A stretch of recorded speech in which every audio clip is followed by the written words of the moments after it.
Hello everyone, Dan K. Jeet Kune Physiology. More today is day 2 of finding weakness, okay? Finding and developing your weakness. How do we do that? There are many types of ways. There are many different ways, many different tips I can give you. So let's start with this. Honestly, the most basic thing to discover is through bodyweight exercises. You're going to find a lot of weakness through bodyweight exercises. Even if you're somebody who's been doing weight training, until you're actually doing bodyweight exercises, you may not find your true weakness. You may not find some of your biggest weaknesses that are actually affecting your performance. Okay, I actually have talked to and know several people who are bodybuilders, or interested in it, whatever it may be. Okay, and some of them, and actually a good portion of them, do not do hardly any, or some don't do any at all bodyweight exercises. Now, why is this a bad idea? Because bodyweight exercises are going to actually strengthen what's called your stabilizing muscles. They are your smaller muscle fibers that actually helps stabilize the larger muscles. For instance, you have a muscle right basically here underneath, kind of underneath your chest muscle here, goes into under your armpit, called the coracobrachialis. That is an extremely important muscle to be able to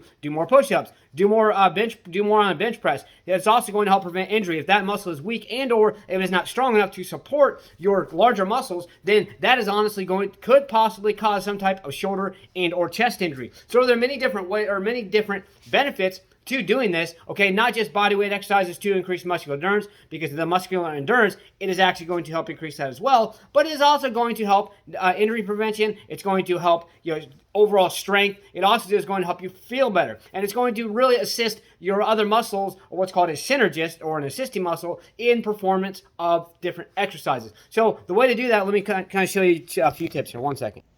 Okay, so just a standard basic push-up. Most of you know by now I do fingertip push-ups, so you don't have to do the fingertip way. Standard basic push-up, and fingertips are my standard basic push-up at this point, okay? So standard basic push-up, obviously you want to make sure you're doing proper form, okay? So when you come down, boom, if you feel little to no pain, okay, you're probably good.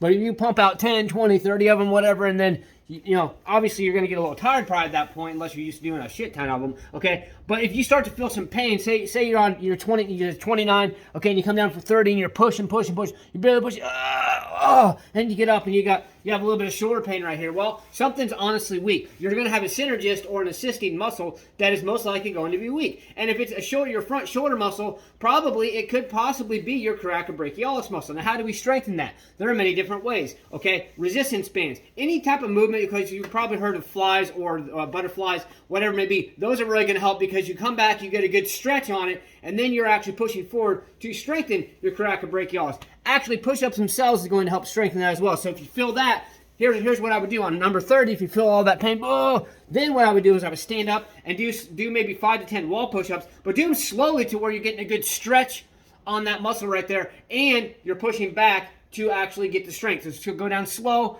fight that negative, push that strength through, and then push back, and then as I'm going to help stretch and strengthen. Stretch and strengthen.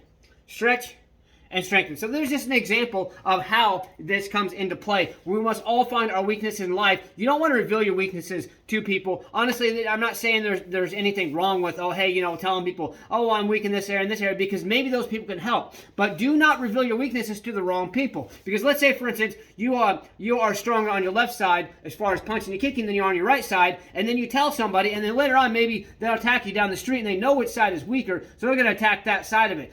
So watch who you tell your weaknesses to. If it's somebody that's going to benefit, that help you benefit and help push you through, okay, great. Otherwise, let's go ahead and develop. Find your weakness first, then develop it. Just like your limits, you must find your limits, then push past it to be limitless. Find your weakness, then push past that weakness, strengthen it so it's no longer a weakness. Let's get out there, stay motivated, believe in yourself, believe you can do it, and believe that you deserve it. Let's get out there, let's go, smash, punch, kick that like button, just don't break it. Let's get out there and do something. Let's go.